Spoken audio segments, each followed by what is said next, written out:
Everybody, this is Major Business Channel. Welcome to this channel. Right now, these are 1 to 20 people who won our live giveaway. They have been giving $1 each.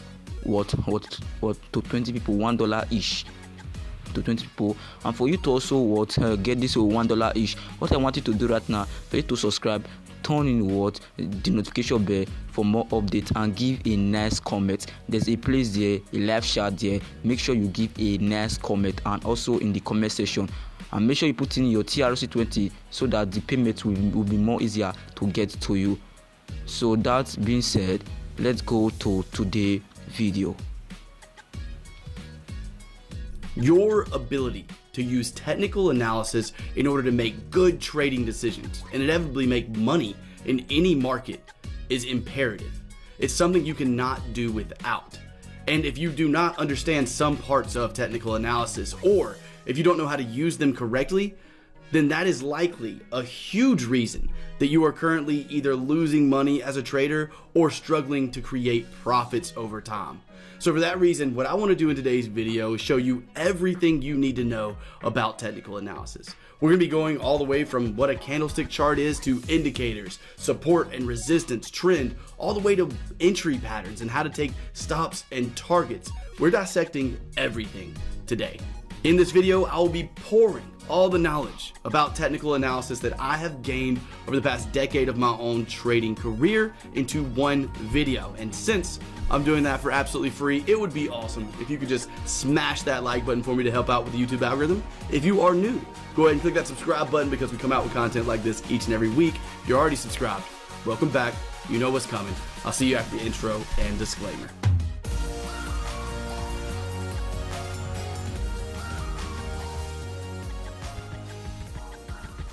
So I'm going to say this really slowly so that anybody who is brand new will easily understand.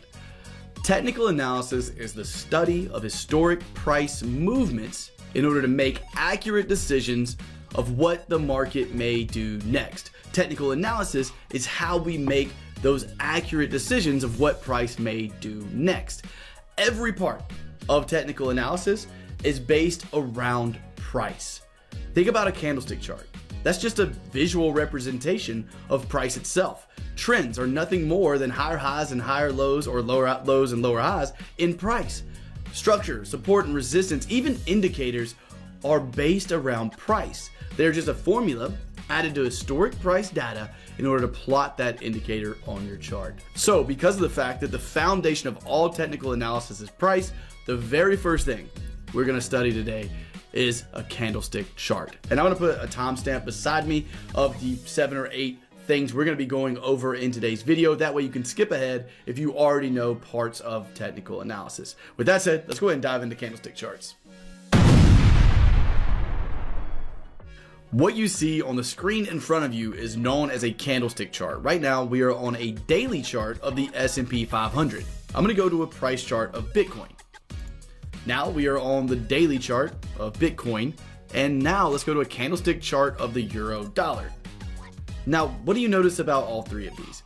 They all have candlestick charts. So the foundation of technical analysis, no matter what market you're trading in, whether that be Forex, stocks, crypto, the foundation of technical analysis in every market are these candlestick charts.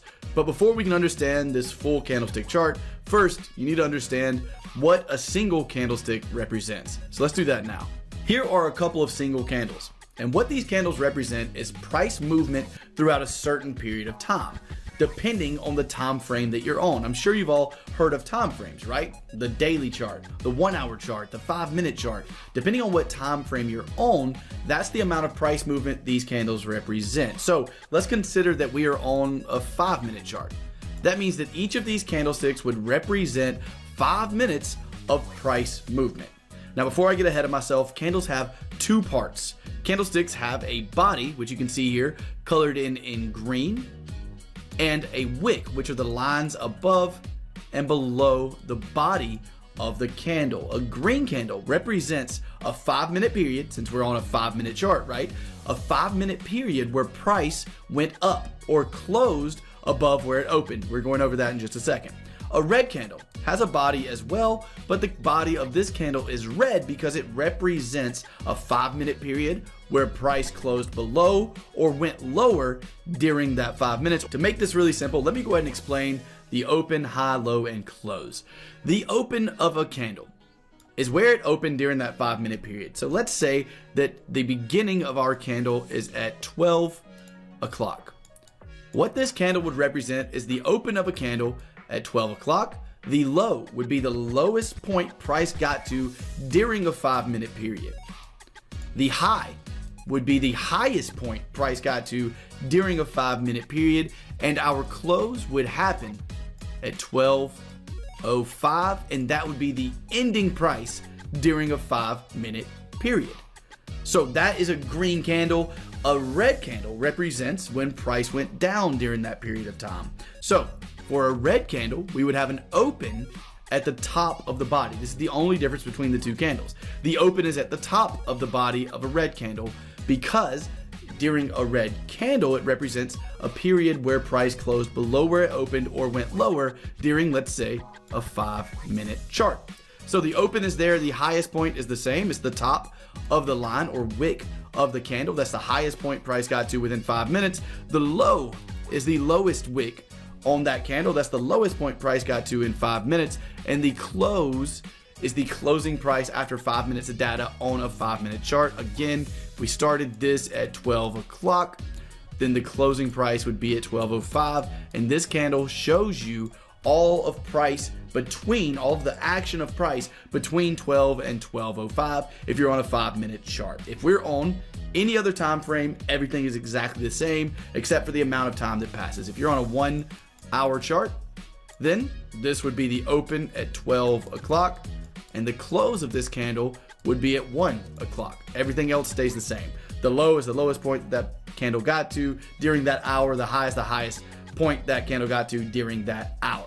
So at this point, you should know exactly what each and every candle represents, and we put a large amount of these candles together in order to interpret what price is likely to do next by identifying trends and areas of value, identifying entry patterns, which is all stuff that we're going to go over right now. So let's dive down to a chart, take a look at a couple of live examples of single candles, and talk a little more about trend, areas of value, and the way we can use candlestick charts to predict what the market may do next with a high degree of accuracy.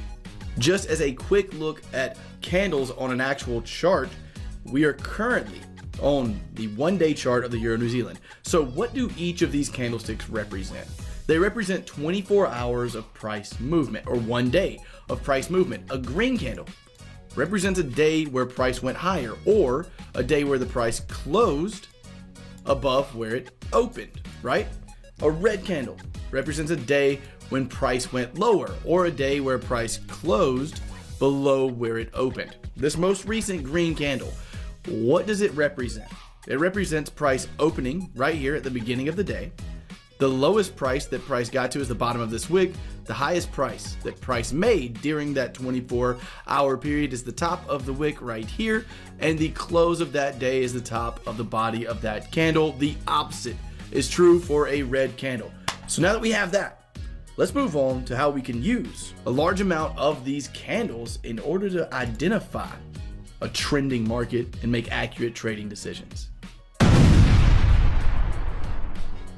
So if you had to take a guess of what trend the Euro New Zealand was in, which is the chart that is in front of you, what would you say? Uptrend, downtrend, or consolidation? Hopefully you were able to say an uptrend. And simply put, an uptrend is nothing more than when a candlestick chart is consistently making new highs and then higher lows, followed by new higher highs, new higher lows, new higher highs, new higher lows, new higher highs, new higher lows, and so forth.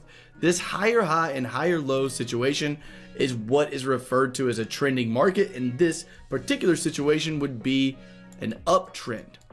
Now, the reason we utilize a trending market is because it gives us more accuracy on our trades. You've probably heard follow the trend before, and most beginners will gravitate towards trend trading for good reason. Again, it adds accuracy to your trades. It can make for better reward to risk setups. And all in all, it's much easier to ride a trend that's already there than to pick the very top or the very bottom of a market trying to trade reversals. So it's a good thing to trade with the trend. With this market being in an uptrend, what direction would you like to trade this market? To the upside, right? You'd want to be buying while the market is in an uptrend. But here's the problem with trend identification that I see all the time, and that is just not really understanding or having a set in stone, objective, defined way to identify trend. A lot of traders can easily identify this, right? That's an easy trend to see. But what if price is acting like price normally does and it looks more like this?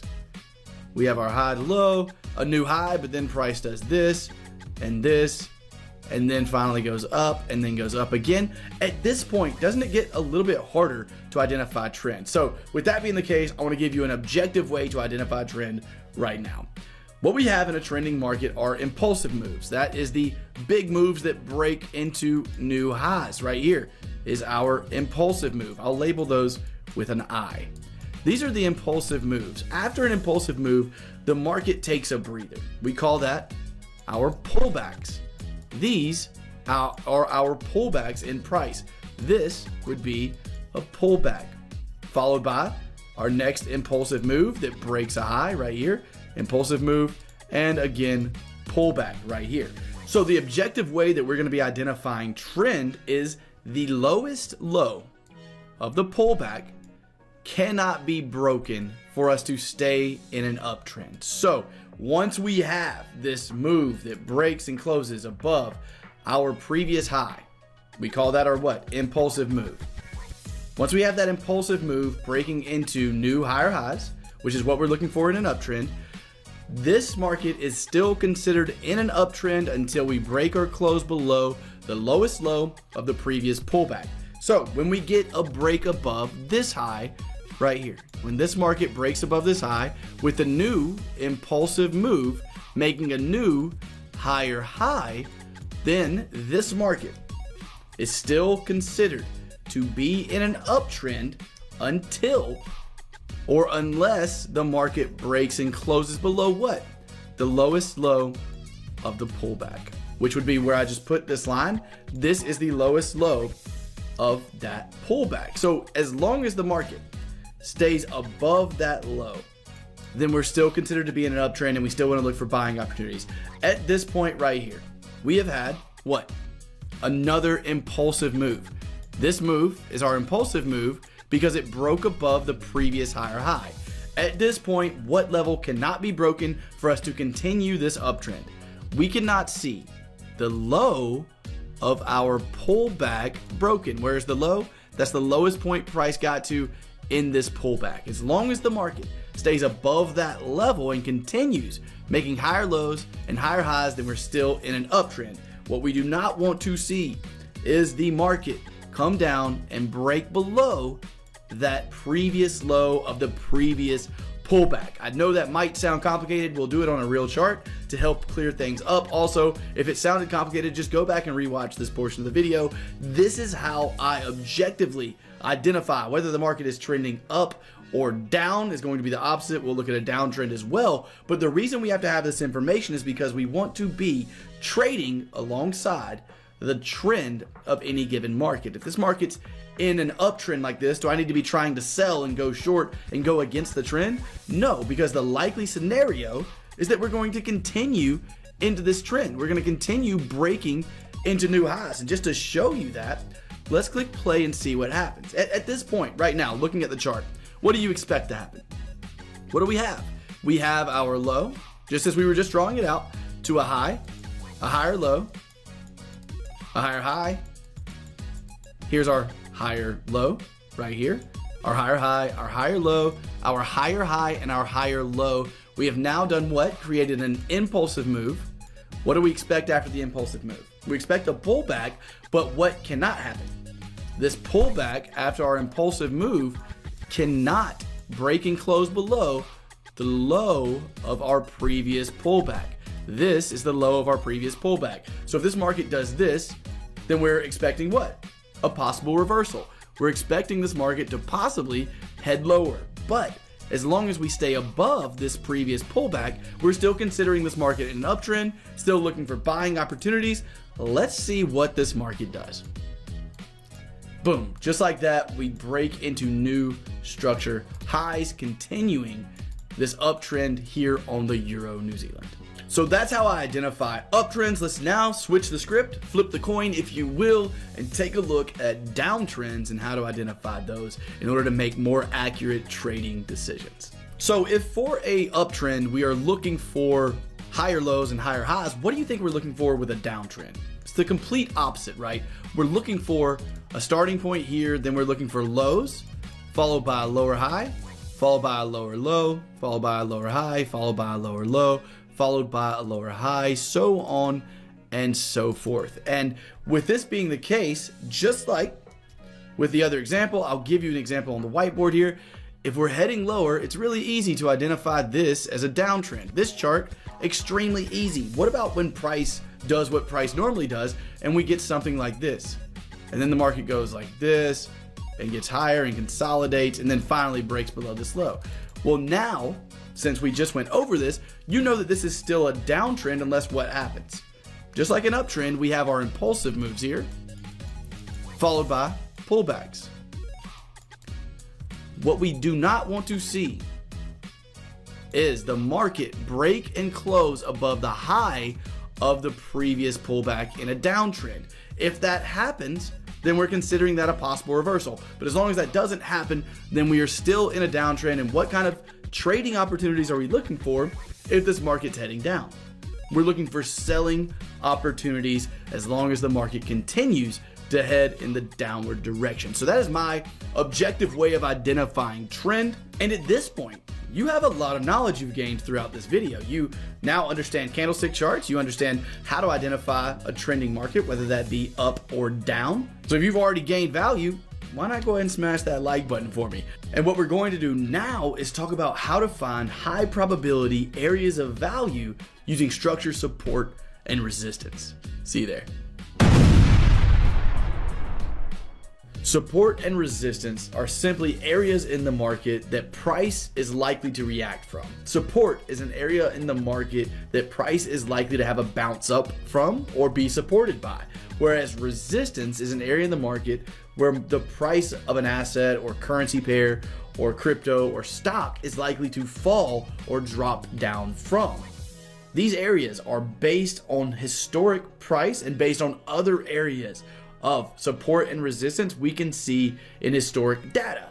And those are based on the decisions of all other market participants. We're not going to dive into the psychology of support and resistance in this beginner video, but these areas of support and resistance are useful for three main reasons. You can use them to spot possible reversals.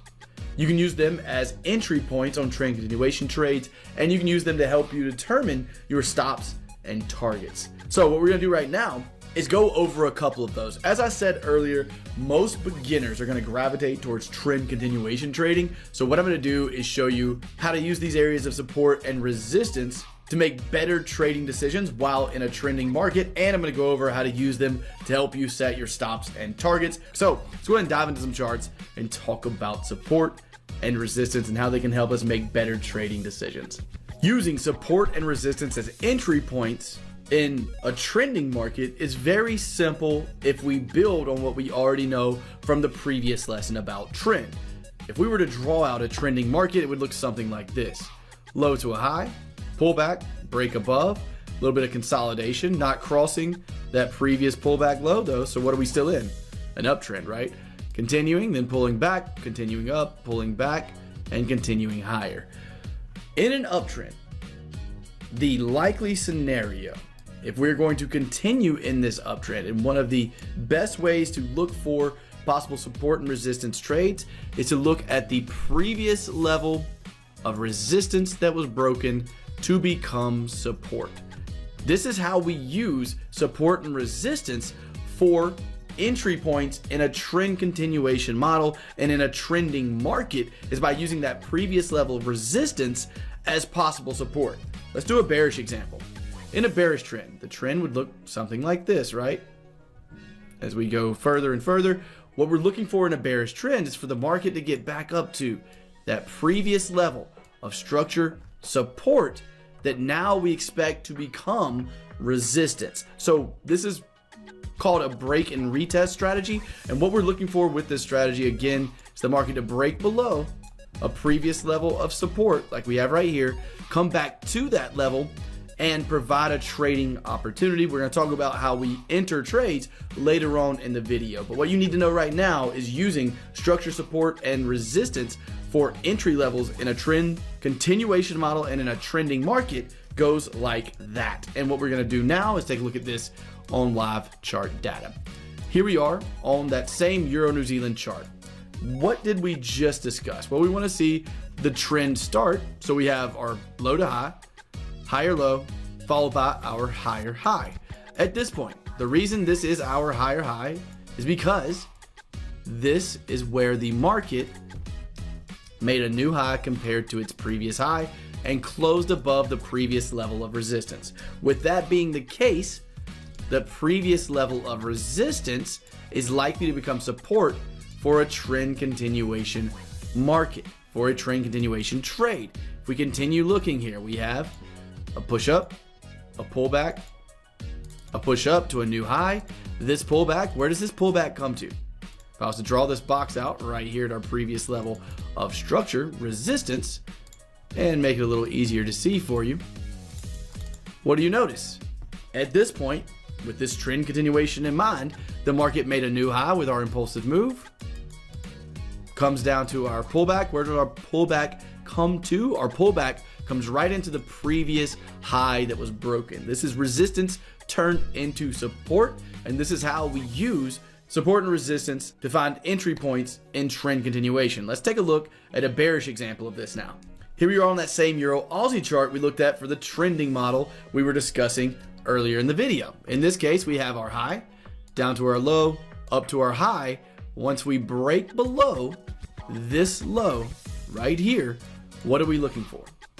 In a bearish trend, after we break that low, we would be looking for a pullback, and let me delete these lines to make it easier to see, into that low, just as we have right here, and a continuation of the trend afterwards. As you can see, this market pulls back right into the previous area of support. It does become resistance, and this market continues pushing down. This happens over and over again and looks to be happening right now on live chart data here on the Euro Aussie. Let's draw that out so you have a complete comprehension of how to use support and resistance to find entry points in trending markets. We have our high to our lower high. What happens? We break below what?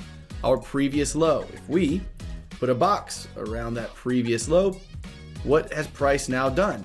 Price has now came back into that previous support level that now is what?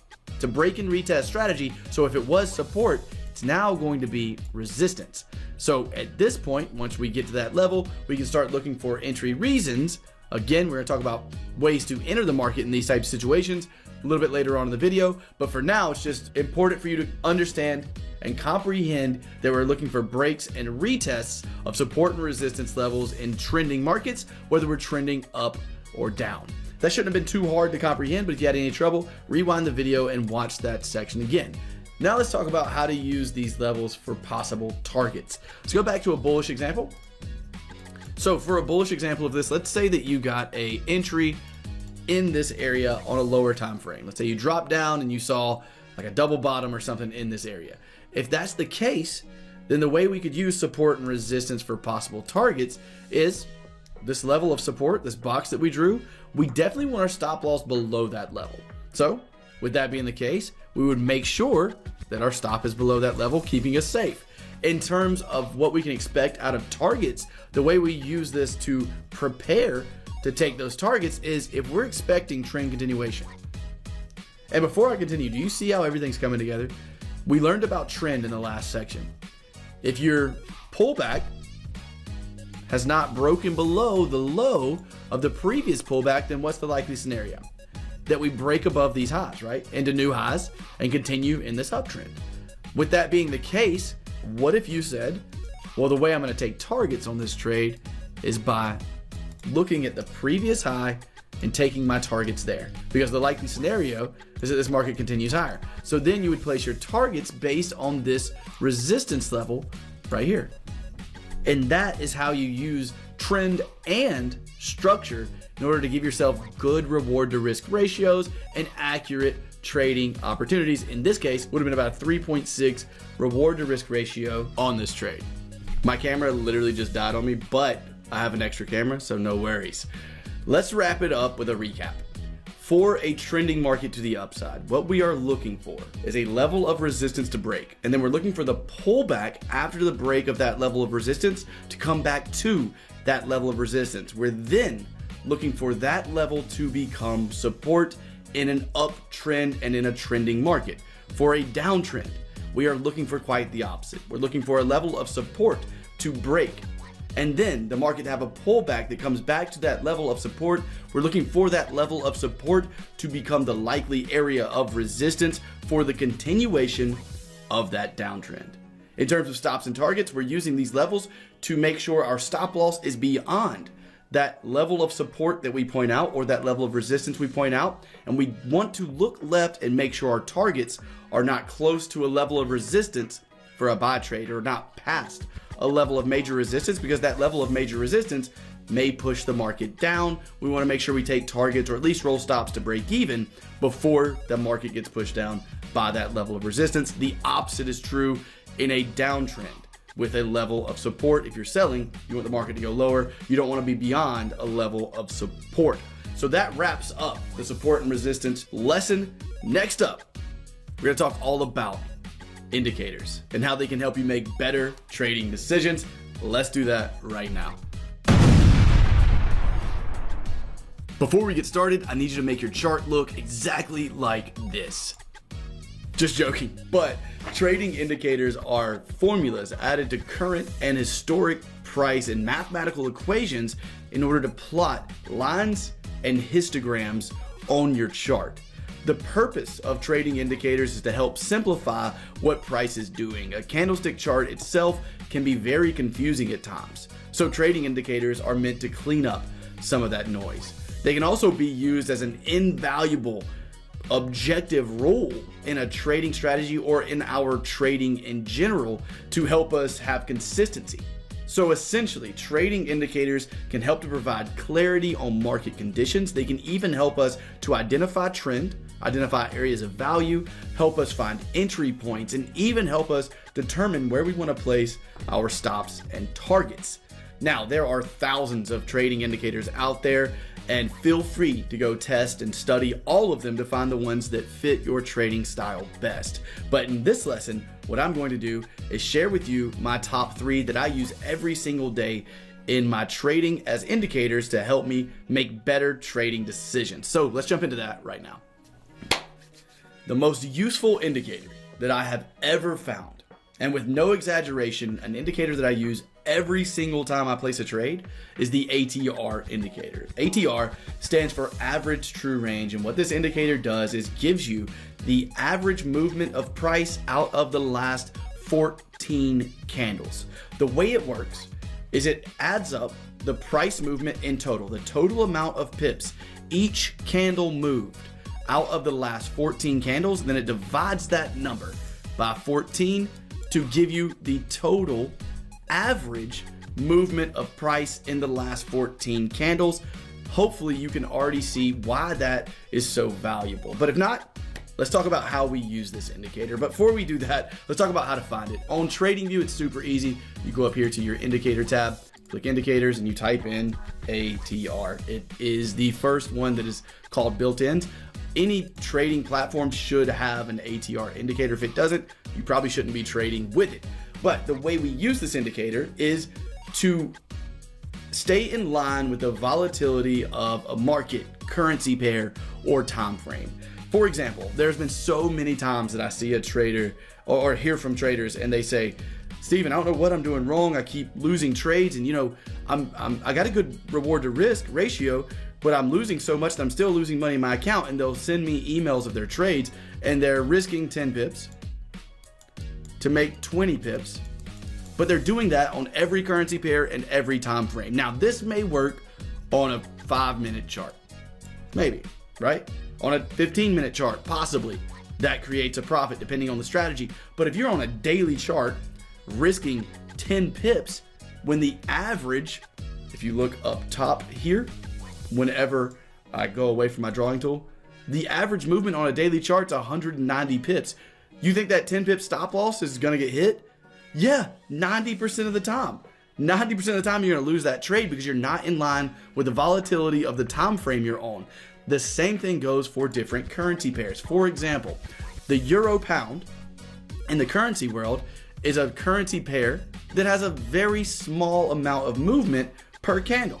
On the daily chart, we're looking at 50 pips. Again, look up here at the circle, right at 48 pips.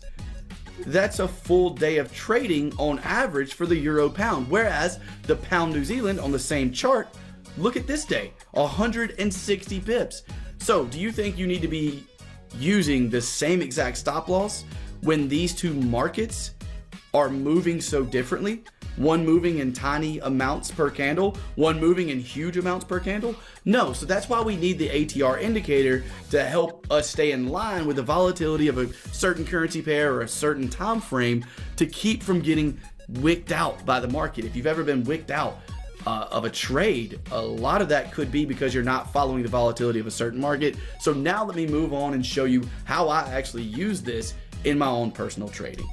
So based on what you've learned so far in this video, what trend is the Aussie Canada in right now? Well, we've had a high, down to a low, up to a lower high, down to a lower low. With that being the case, are we in a downtrend? Yes, we are. And in terms of structure and support and resistance we look for while in a downtrend, what are we looking for? We are looking for the previous level of support to become resistance in a downtrend. And we haven't gone over this yet, but we actually have a nice inverted hammer here, or a nice shooting star candle, whatever you want to call it. I don't really worry about the names of them. This candle has a long wick to the top side. Again, we're going over candlestick patterns actually in the very next lesson. But right now, what I want to show you is how I would use the ATR to help me predict stops and targets in terms of how I would use that indicator to place those. Let's go ahead and put a position tool on the chart. Right now, the ATR, if you look in the top left corner of the screen, right up here, is 67 for the Aussie Canada. If the ATR is 67, what I want to do is make sure that I am at least one ATR above the swing high of this current pullback to give the trade breathing room. So if up to that high is 30 pips, as you can see right here, this is up to the swing high, then I need to add 67 pips to that. That would be a 97 pip stop loss. Now I know that I said we shouldn't be looking past levels of support like this in order to take targets, but in this situation, let's just do it anyway. And with that being the case, I may say something like, I expect this in terms of targets, right? This was how I use it for stops. I make sure that I'm at least one ATR above the swing high or below the swing low if I'm shorting versus going long. Now, for targets, I may say I'm expecting the market to move 2 times the ATR indicator. So what's 2 times 67? 134. So now I can have a 134 pip target. And again, this would work better if there wasn't a level of structure in the way, but for the purpose of the ATR indicator, just go with it. And that sets me up with a 1.4 to 1 reward to risk ratio. This is how one of the ways that I would use the ATR in order to place stop losses. Another way you can do this is by simply, this is a more simple way, is by saying, okay, I want a stop loss that is 2 times the ATR indicator from my entry. So that would be 134 from entry, right? And in order to get a 2 to 1 reward to risk ratio, I want to have a 4 times ATR indicator for my target. 134 times 4 is 268. And that would be a 2 to 1 reward to risk ratio. And that would be the way your trade setup looks. At this point, you're giving yourself room for your stop loss and you're accounting for the volatility of the market in terms of finding targets as well. Those are the 2 ways I like to use the ATR indicator. Let's now move on to the next favorite indicator that I have, the second most valuable in my opinion, which is moving averages. Moving averages are exactly what they sound like. It is the average movement of price over a certain period of time. So the red line you see on the screen right now is the 20-period moving average. What that means is that this indicator took the closing price of the last 20 candles and then divided that number by 20 in order to plot this line on the screen. If this moving average was to be 50 periods or look back period or length, whatever it's defined as in your trading platform, it may be slightly different. If it's 50 though, what does that mean? That means that this indicator took the closing price of the last 50 candles, divided that by 50, and that's how you get this line on your screen right here. Now, in order to plot this on the chart, it should be self-explanatory, but you just go up to indicators. Here on TradingView, it's very easy. You type in moving average without that weird vocal tone, and then you go down to moving average and just plot it on the chart. Now, there are three main ways I use moving averages. Let's go ahead and dive into those right now. The first way that I like to use moving averages is to help me define trends. So earlier in the video, we talked about candlestick charts and a defining trend with swing highs and lows. As I said about indicators earlier though, indicators are there to help you clarify what price is actually doing. So a moving average is a great objective way to define trend. The way you would do that is if price is trading above whatever period moving average you choose. For short-term trends, the 20 works great. If price is above the 20, then I am in an uptrend. And I'll do an example on the screen now for if price is below the 20, then I am in a downtrend. And that's the way we would use a moving average, a single moving average, to help us define trend. And the way we would trade based around that is we only look for buy trades while price is moving and creating new highs and lows above the 20 period moving average for this short-term trend and highly volatile trend. If it's staying above the 20 moving average, it's in a really high volatility trend. Great time to trade breakouts, which we're going to discuss later on in the video. But the next way I like to use moving averages is as an area of value. As you can see on the chart here, yes, this is cherry picked and it will not work every single time. I'm not saying buy every time the market hits the 20 period moving average. Trust me, I've done that and it sucks. It does not work. That's why, let me just break off for a second here. That's the reason that we have to have a combination of all of these technical factors in order to create a profitable edge over the market and a profitable system. We can't just use one. But let's get back to the video. This can add confluence to a trade when you're using this area of value with combinations like the previous level of resistance that was broken and candlestick patterns, right? But as I digress, the 20 period moving average can act as a great area of value in short-term trends. As you can see on the chart here, when the market pulls back to that moving average, we get a pop out of it. Pulls back, gets a pop out of it. Pulls back, gets a pop out of it. Now, in terms of using moving averages for identifying areas of value, there are only three I would use, and that is the 20 period moving average we have right here, the 50 period moving average that we have right here. As you can see, support, provided area of value out of the market, and I bet this is going to land somewhere near the 200, or this may. Let's try it. And the 200 period moving average. So those are the only three I would use. Damn, I was close. Those are the only three I would use as areas of value. As you can see, the 200 also provides resistance and support as well. The reason those three work the best is because those are the top three moving averages used by traders around the world. So you might as well align with them. If there's going to be a bunch of traders taking longs off the 200 period moving average, that's going to push the price up, right? So that's how I like to use moving averages as areas of value. Again, not by themselves. I don't just buy because the market hits a moving average. I got to combine that with things like structure, support, and resistance, and candlestick patterns, and other technical factors, trend, and other indicators in order to create that profitable edge. The third way to use a moving average in your trading, or the third most useful way that I personally have found, is to use a moving average as a trailing stop. The way that would work is maybe you decided you want to place a reversal trade after you saw something like this. The market broke above a previous resistance, right? Our trend continuation trade that we've talked about. We got our higher high, higher low, higher high. Now we're pulling back into that resistance. Let's say you place a trade there. So your entry would be right here. Boom, you enter the market.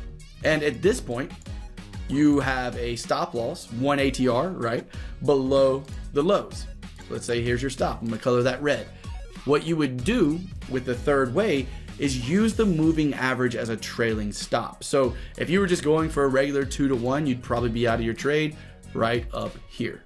And that's great. You got your 2-to-1 reward to risk. Awesome. But if you would have used the 20 period moving average as a trailing stop, you could have got a little bit more out of this trade, taking profits up here closer to a 3 or 4-to-1 reward to risk ratio. So in a trending market, using a moving average as a trailing stop can be highly beneficial to capture more of that trend and essentially capture more targets out of that particular trade. So those by far are my favorite 2 indicators. The other indicator that we are going to go over, although I barely use it, is the RSI indicator, because I do think there's a place for it when trying to trade reversals, only when combined with other factors like structure, higher time frame, trend, all of things that we're going to go over later in the video, but we are going to discuss the RSI indicator right now.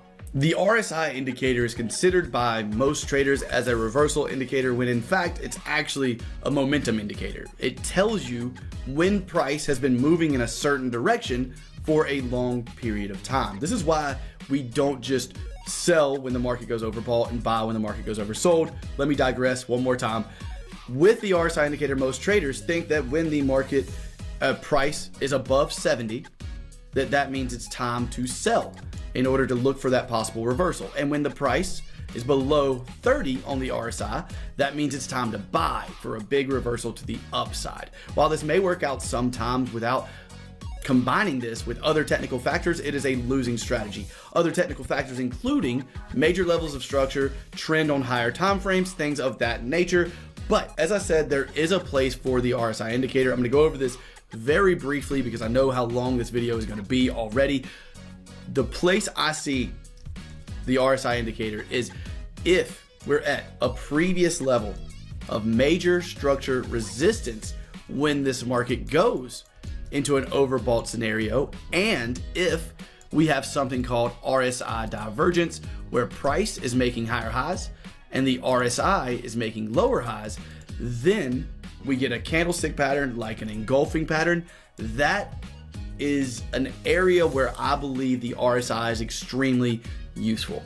Outside of using this indicator as a confluence with multiple other technical factors, I don't see it being as useful as things like the ATR indicator and the moving average indicator, but I did want to throw this on the screen here and throw it in with this video because I think it can be useful when used properly, when used with divergence and higher time frame structure levels and trend. But with that said, that is going to do it for indicators. Next up, we're moving on to how we actually enter the market. We're talking candlestick patterns, chart patterns, breakout patterns, the real nitty gritty. I'll see you guys there. Candlestick patterns are candlesticks that form in a very specific way in order to help us determine what price is likely to do next. You may have heard of some of these before. Candlestick patterns like the engulfing pattern are very popular. Hammer and shooting star candles are extremely popular, and there are tons of candlestick patterns out there. Feel free to go study all of them, but it's unnecessary because what I'm going to do right now is give you my favorite 3 candlestick patterns that I use in my own personal trading. But before we do that, let's talk about how we use these candlestick patterns. Candlestick patterns can be used to help us spot reversals. They can be used to help provide clarity on market sentiment, and they can be used for entry reasons in trend continuation and reversal trades. That's what I normally use them for. And now let me show you the 3 candlesticks that I use most often. The first one is called the 382 candle or 38.2% candle, and you're going to understand why in a second. You may be looking at these going, man, Steven, that looks like a hammer or a tweezer top, and that looks a lot like a shooting star. Why are you calling it a 38.2% candle? Because the name of the candlestick pattern does not matter. Let me explain. The reason I call this a 38.2% candle is because of the rule that I have for this pattern, and what it shows us is that price or buyers, the market itself, meaning all of their participants, have pushed this market all the way down to the bottom of this wick. Remember when we talked about candlestick charts at the very beginning of the video, price moved all the way down to here. But what happened after price moved down there? Buyers came in and took control, pushing us all the way back up near the highs. This is a huge bullish sign for me and a reason to expect bullish pressure afterwards in any particular market. The reason it's called a 38.2% candle is because in order to objectively identify these candles, the only thing I do to make this extremely simple, and let me talk about the reason I do this first. If you ask people what a hammer candlestick is, or you show them a chart, I'll put a chart on the screen, and ask, is this a hammer? Or is this a hammer candlestick? You may get two different answers. What I'm trying to say is that candlestick patterns, unless you have rules for them, are subjective. And in order to have consistency in our trading, we have to be objective. So an objective rule I have for the 38.2% candle is that I pull a Fibonacci retracement from the swing low of the candle itself to the high of the candle itself. As long as the entire body of that candle is above the 38.2% retracement, then I count this as a valid 38.2% candle, and I count this as a candle that's showing me buying pressure. You guessed it, it's the exact opposite for a bearish version of this pattern, a bearish version of the 38.2% candle. What do you think I'm going to do to identify this pattern in an objective way? I'm taking a Fibonacci retracement from the top of that candle, the high, down to the low, and as long as the entire body of that candle is below the 38.2% retracement, then I know that selling pressure is likely to come into the market. Again, the way we use these types of candles is if this was to occur at the top of an uptrend, it might be a sign of a reversal. If this was to occur in a downtrend on our pullback, it might be a sign that we're about to continue in trend. We're going to talk about that on a live chart after I go through the other two candlestick patterns. So next, after the 38.2% candle, we have the engulfing candle. This is a candle you've probably heard of and you may already know how to identify, but in the Forex market, the way I identify an engulfing candle is a candle that has a larger body than the previous candle and that changes colors. So for a bullish engulfing pattern, I need to see that the previous candle was red, that the next candle is green, and that the green candle has a larger body than the previous candle. That is a bullish engulfing candle for me. We'll take a look at a bearish engulfing on a chart, so I'm not going to have to do that right here. So next up, we have the close above and close below candle. Again, all of these candles are used in the same way. They're all either going to be used to help you identify reversals, market sentiment, or help you enter on trend continuation trades. Here we have close above and close below candle, pretty self-explanatory, but a close below candle would be a candle in which the close of that candle is below the low of the previous candle. As long as that happens, that to me is showing selling pressure, and the opposite would be true in the bullish direction. We would have a close above. Again, we'll take a look at that down on the chart, but right now, let's go take a look at a few live examples of the 38.2% candle first. So here we have a good example of a 382 candle or 38.2% candle, and what I want to do is explain to you how all of these things are already coming together, and we haven't even hit the end of the video yet. What have we learned about trend? Trend is when the market is making new higher lows and higher highs. What have we learned about indicators? When the market's above the 20-period moving average, we are in a highly volatile uptrend. What have we learned about support and resistance? The previous level of resistance is likely to become support, right? Now, with all of that in mind, what did we just learn? A specific candlestick formation called the 38.2% candle. Look right here. Does this candle have a long wick? Let's talk about the psychology behind it really quickly. The candle opened here. Sellers pushed it all the way down to the bottom of the wick, but buyers took back over as soon as that happened. As soon as the sellers said, we're pushing this market down, buyers said, hell nah, we pushing it back up. And they did. We close up here closer to the highs.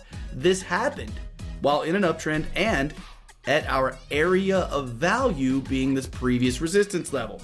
Now, let's make sure this is a 38.2% candle. We have to use a Fibonacci retracement. We're pulling it from the low of the candle to the high of the candle. And once we do that, is this candle, the entire body of it, above the 38.2% retracement? It is. Therefore, objectively, we have a reason to enter this market. That's what I was talking about when I said these can be used for entries into a long-term trend. So in this case, we have a long-term uptrend, we have a market at an area of value, and we get our specific entry reason showing us buying pressure. Now, again, we're combining everything. So let's put on our position tool. What if we say, okay, 1 ATR, how do we play stops? With the volatility of the market that we're trading. Right now on the Aussie Canada daily chart, the ATR, or average true range, is 66. So let's go down to our swing low. Our swing low is right at 47 pips. That plus 66 is 113 pips. So we have a 113 pip stop loss on this specific trade. And let's say we want to use 2 times that ATR as our target. 66 times 2 is 132. So move that up to 132. And we now have our trade set up. Let's click play and see what happened. Boom, hit targets, no problem, for about a 1.2 to 1 reward to risk ratio. I wanted to do that entire scenario just to show you how everything is coming together. If you like that, then make sure to go ahead and smash that like button. You've been watching this bad boy for like 45 minutes now. I know you've gotten at least some value out of it. So go ahead and click that like button for me. Go ahead and comment as well if you're still here, because that is amazing. All right, so that is our 382 candlestick pattern. Let's talk about how we can use it for reversals. And just to show you that it doesn't always work, I have no idea. I've not looked at this data yet. This might work as a reversal and it may not. But right here, what do we have? We have a 382 candle at the top of an uptrend. If this market happened to be overbought on the RSI, check it out. It is. Combining other technical factors, looking left for resistance. We're not quite at a level of resistance right now, but this would be an example of the 382 candle. And why would it be an example of that candle? Because if I pull a Fibonacci retracement from the top of this candle down to the low of this candle, is the entire body below the 38.2% retracement. Yes, this is showing us selling pressure. In the same way, we would set our stop loss 1 ATR above this candle here, and then have a target somewhere near these levels of support. May not work out. Or then again, if we had our targets down at this level of support, then it would have worked out. We would have hit those targets right here. So this is how we can use the 38.2% candle to help us with entries on trend continuation trades and to help us identify possible reversals. Let's take a look at a couple of live examples of the engulfing candle as well as the close above, close below candle, but essentially they all have the same use. They're all going to be used either to spot reversals or as possible entries in trend continuation trades to ride the trend up even further. Let's go ahead and look at the engulfing candle on live charts right now.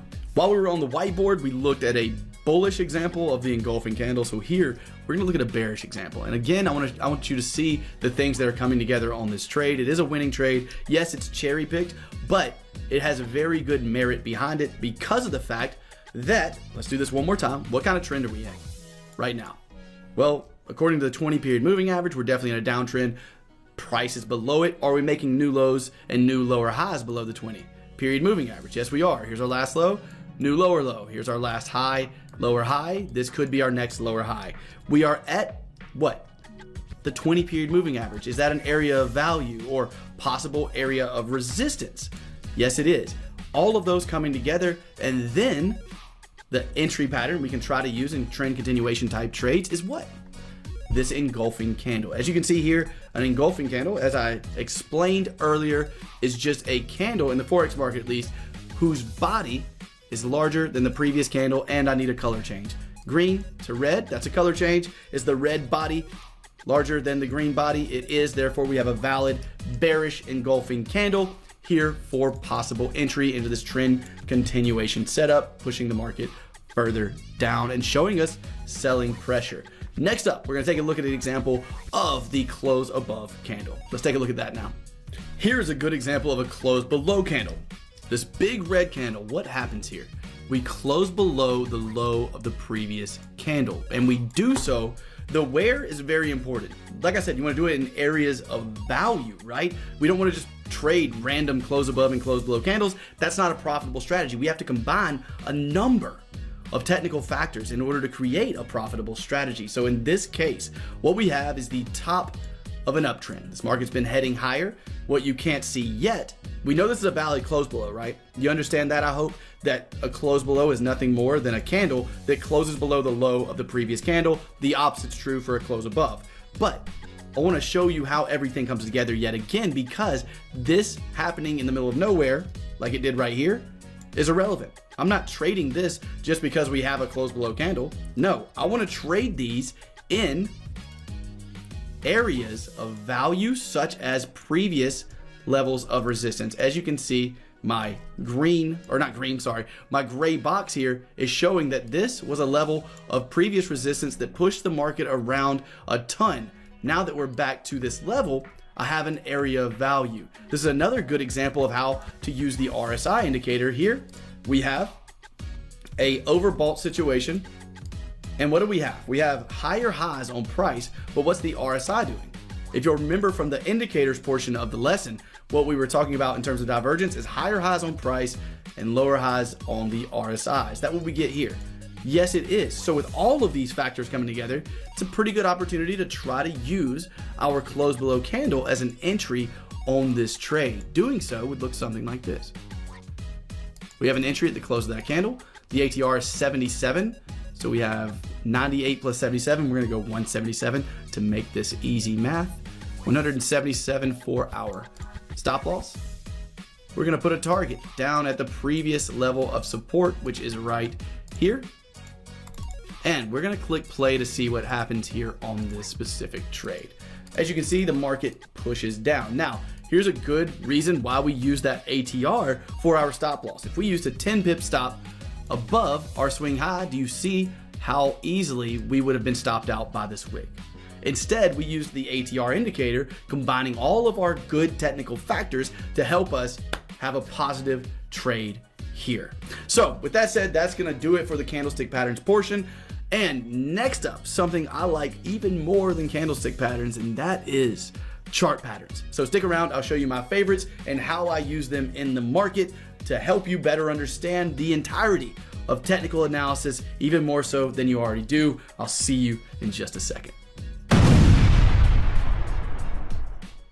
Unlike candlestick patterns that form with between 1 to maybe a few candles, a chart pattern is going to form with between 10 to maybe 50 candles. And what they are identifiable patterns that, like candlestick patterns, can give us an indication of possible reversals, can give us an indication of market sentiment, and can help us identify possible entries in the market. Chart patterns are by far my favorite way to enter trades. And luckily, even though there are hundreds of chart patterns, and feel free to go study as many of them as you would like to find the ones that fit your trading style best, I personally use one type of chart pattern more often than any others, and for the most part only utilize this one chart pattern in my own trading, and they are double bottoms and double tops. I said they're one, I know that's two, but they're essentially the same thing, just flipped upside down. So before we go through the way I utilize double bottoms and double tops in my trading, we need objective rules for this. The same way we had objective rules for candlestick patterns, we have to have objective rules for chart patterns as well. So these double tops and double bottoms are going to have objective rules, and that's what we're going to discuss right now, is the objective rules for these patterns. For a double bottom, that's what we're looking at right now here on the Euro Yen. For this pattern, what I'm looking for, and the way it looks on a chart, sorry I didn't do that before, the way it looks on a chart is a market that comes down, creates a level of support, then bounces up to a level of resistance. But instead of continuing down in this downtrend, we come down, we retest this level of support, and we're supported yet again, so much so that we push up enough to break and close above what is called the neckline. So this is bottom number one of a double bottom, bottom number two of a double bottom. This is referred to as the neckline, and that is the initial pullback from the first bottom that we need to break in order to classify this as an actual double bottom. So a way that most traders enter this is either by entering exactly as the market breaks that neckline, or one of my favorite ways to enter, and the way we're going to talk about and discuss entering today, is waiting for the market to break and close above that neckline and then getting a pullback into that neckline. The reason I trade double bottoms like this is because I can get smaller stops, therefore having a larger reward to risk ratio on these types of trades. So that is how we spot double bottoms. Let's go over how we spot double tops first, and then I'm going to talk about how I actually use these patterns to consistently make badass trades in my own trading. Let's check out a double top though. So a double top is going to be when the market pushes up to a level of resistance, then pushes down in our initial pullback, but instead of continuing this uptrend, we now test that level of resistance once more and find resistance yet again. The market then breaks through the neckline. So on a double top, we have top number one right here. We have top number two right here. And the support level that was created after top number one is known as our neckline. We need that neckline to break to validate that this is actually a double top. And the way I said we were going to be trading these today is by waiting on a pullback after that validation. After that break, we want to see a pullback into our level of support, and that's where we're going to be placing possible trades and looking for the continuation down. Now, before we get into how I use it, I know I said we were going to right after this, I want to talk about those objective rules. So the objective rules I have for a double bottom, let's actually start there, is I need to see the first bottom and the pullback. At the point that I see this first bottom and a pullback, what I do is place a box. My box is going to be, let me make this way more easy. Hold on. Here we go. Okay, so at this point, it doesn't look like a double bottom, right? But I need an objective rule for how I'm going to enter a double bottom. So what I do at this point, whenever I see a bounce like this, is I place a box from the lowest bodies of this first low to the lowest low of this first low. That is what I call my termination point. What I want to see is the market retest this point. A candle can close inside of this area. A wick can go past this area. We could see nothing but the wick of a candle touch this area. All of that I would consider a valid double bottom.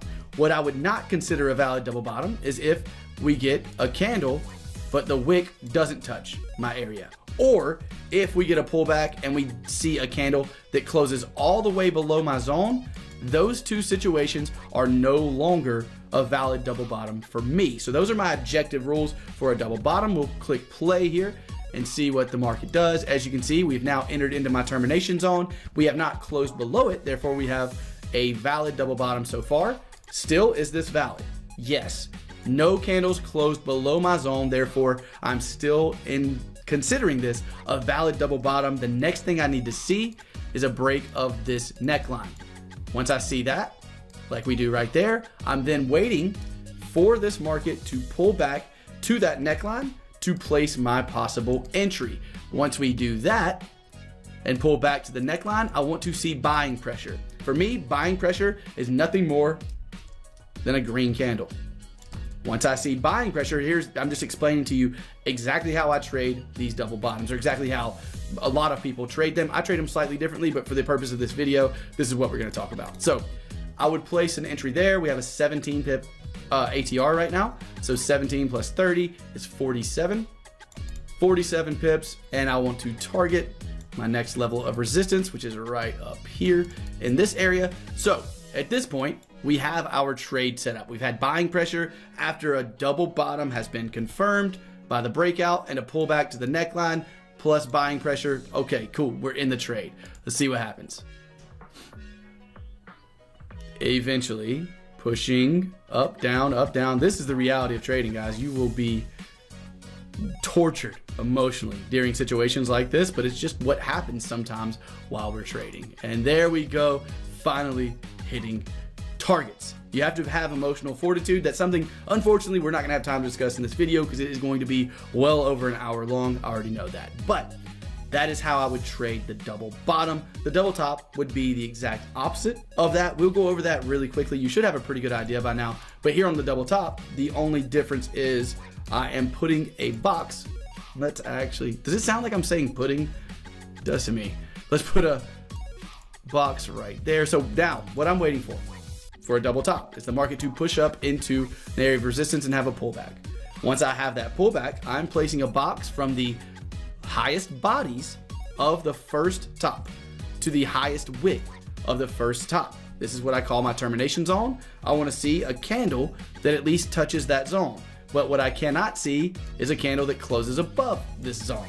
A candle can close inside of the zone, a wick can go past the zone. The only thing I cannot see is either a candle not touching it at all or a candle closing above it. So with that said, click play. You already know what this turns out like. Yes, we have a valid double top, and yes, we broke the neckline. The way I would trade this is by waiting on selling pressure at the neckline as the market pulls back up. Clicking play yet again. Selling pressure would be this red candle.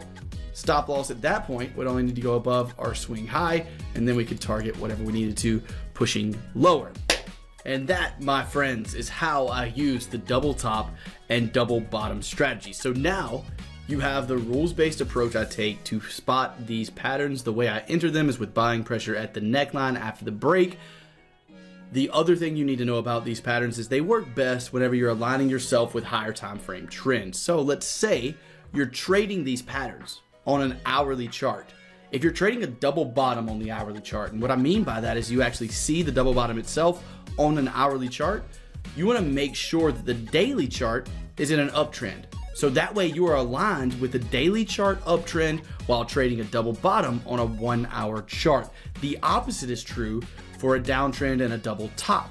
If you're trading a double top on, let's say, the 1 hour chart, you want to make sure that you are aligned with the daily chart trend. You want to make sure the daily chart is actually in a downtrend while you're trading that double top on a lower time frame. This is going to add an amazing amount of accuracy to your double top and double bottom trades. It'll also add accuracy to any other chart patterns that you decide you want to add to your trading arsenal. So that's going to do it for the chart patterns portion of this lesson. Next up, we got breakout patterns. So we're gonna go ahead, take a look at some breakout patterns and how I like to use them in my own trading to make the best trading decisions possible. I'll see you there. Breakout patterns are when the market goes from a low period of volatility to a much higher period of volatility. We see that a lot on uptrends and downtrends. What we see is impulsive moves. So the market makes a large move to the upside, and then we see a small period of consolidation before the next large move to the upside. We call these flag patterns. We're going to talk about those in just a second. We also see this in the form of what I trade and call, and what is called, I guess you could say, ascending and descending wedges. What this means, an ascending wedge, is when price has a level of resistance that it cannot get above, but as it's testing that level of resistance, the support level is rising. So that means that buyers are coming in sooner and sooner at higher and higher prices till eventually that pattern breaks out to the upside. And a descending wedge is the opposite. We have a level of support, we have lower highs coming in, showing that sellers are stepping in sooner and sooner at lower and lower prices, and eventually that breakout level gives way to what we call an ascending and descending wedge breakout pattern. Those are the two breakout patterns I personally use the most. There are many more breakout patterns that you are free, like everything else in this video, to go study on your own, but I want to talk about the ones I'm actually familiar with and the ones that I personally use. So let's take a look first off at flag patterns. Let's talk first, how do we use flag patterns? We now know what flag patterns are. How do you use them? Well, I use them to capitalize on volatile trends. What did we talk about earlier? A volatile trend oftentimes stays above the 20 period moving average. As you can see on the chart here, we have price staying above the 20 period moving average. So the way I like to use a flag pattern is if we are staying above the 20 period moving average and we've just had an impulsive move to the upside, then I want to draw out a flag pattern on my period of consolidation. After that period of consolidation, we get what is known as a breakout candle. This breakout candle breaks the top trend line of that period of consolidation, and this is when most traders decide to enter on a flag pattern trade. I'm going to give you some specific rules in just a second, but let's take a look at one more example. We have another situation here where the market's continuing in trend. We make an impulsive move that breaks above previous resistance. We then see this market have a period of consolidation, this pullback that, as you can see, looks like a flag, right? We have the pull, which is normally the amount of price, the impulsive leg before the period of consolidation. We have a small period of consolidation, then we have our breakout candle, and the market continues in that uptrend. This happens time and time again in volatile trends, and that's how we can take advantage of flag patterns in volatile trends. Now, just as with everything in our trading, we need to have some objective rules here. So for me, one of the best objective rules I have found when trading flag patterns is that I want to only trade these patterns when they happen above or near the 20 period moving average. That's the only time I can actually place trades based on flag patterns, because the 20 period moving average acts as my filter for highly volatile trends. And I only want to take flag pattern breakout trades if the trend is highly volatile, because that's my best chances of having a move higher. And for stops and targets, we'll go ahead and discuss those. You should have a pretty good idea. Where do you think I would put stops and targets? If my entry candle is this breakout candle right here, what do you think I would do for stops? I would have my stop loss below the previous low by what? 1 ATR, as we discussed earlier. So let's go ahead and set this trade up. It would look something like this, and a target up here at the previous level of resistance right here. So at this point, you know exactly how I trade bullish flags. This video has gotten well over an hour long, so I'm not going to do an example of a bearish version of this. Just flip it upside down. It's literally the same exact thing in the opposite direction. In terms of a bearish flag pattern, we'd be waiting on the market to head down with an impulsive move. Head down with an impulsive move. We would be trading this small period of consolidation on a breakout of that period of consolidation to the downside. We'd be selling or going short. So that is, again, how I trade flag patterns. Let's take a look now at another breakout pattern that I really enjoy using, which is the ascending and descending wedge. Here's an ascending wedge, and unlike flag patterns that take just a few candles to set up, these types of patterns normally take anywhere between 20 and 50, maybe even 100 candles to actually set up. They're larger patterns. But essentially what we're looking for with a wedge pattern is a level of resistance that the market is having trouble getting past.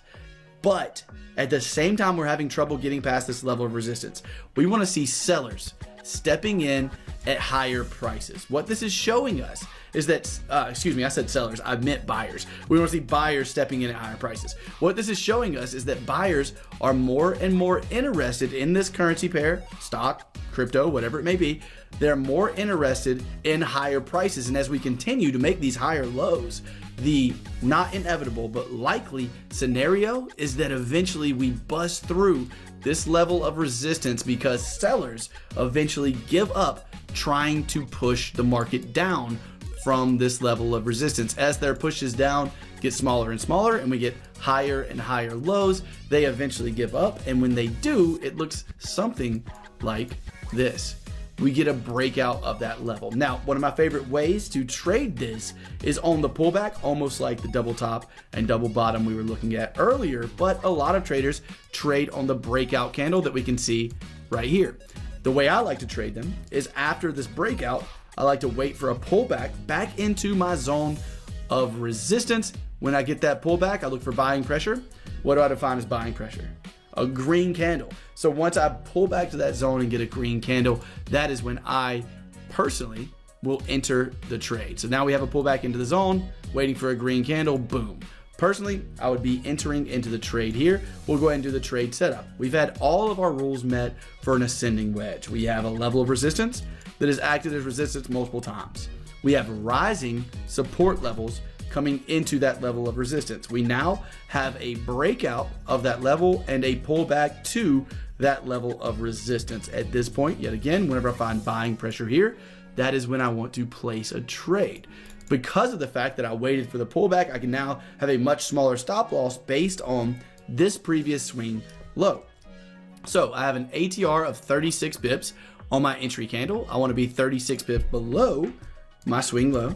So 39, let's go 40 plus 36 is 76 pips. 76 pips would be about right here. With that being the case, where's my target going to go? Well, if I place targets based on structure, the next level that looks to be a major level of structure support or resistance is right there. So let's see what that would look like. Do I get more than a 1-to-1 reward to risk? I get about a 1-to-1 reward to risk ratio. Maybe move stops at break even when the market hits that price, right? And then continue with the position. Let's see what happens.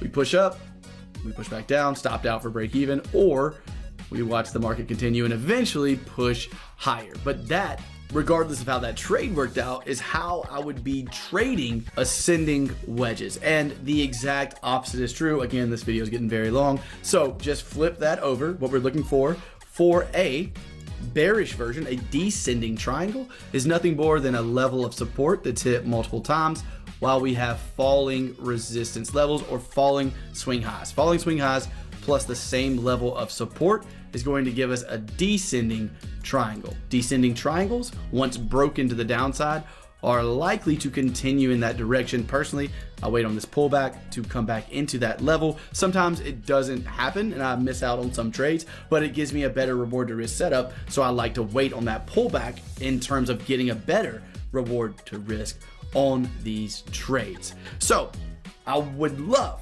to be able to tell you that this is all you need, and now you can go out there and trade and make money, quit your day job, and you'll be good to go from here on out.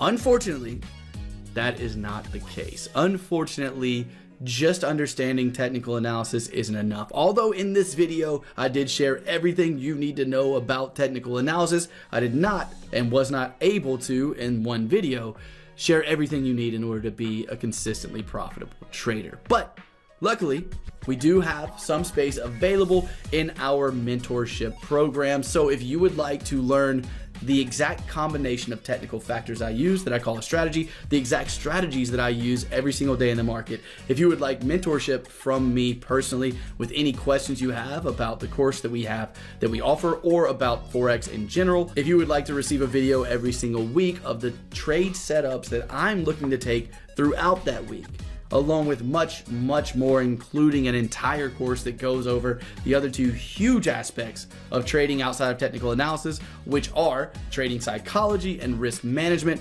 If you want access to all of that and you want to speed up your journey to becoming a consistently profitable trader, then there's a link below to a very discounted price on the EAP training program. We're actually running the Black Friday sale again, and the reason is because, well, mostly I'm just too lazy to create a new sales page, and I want to give you a discount for watching this entire over an hour long video. So if you're interested in that, you get everything that I've ever made in terms of paid content for $697, or for like 3 payments of $297. If you can't afford the whole $697, we do have a payment option. You can learn all about the program, what it includes, and how you can get access to it by clicking the link in the description labeled EAP training program. If not, that is totally fine too.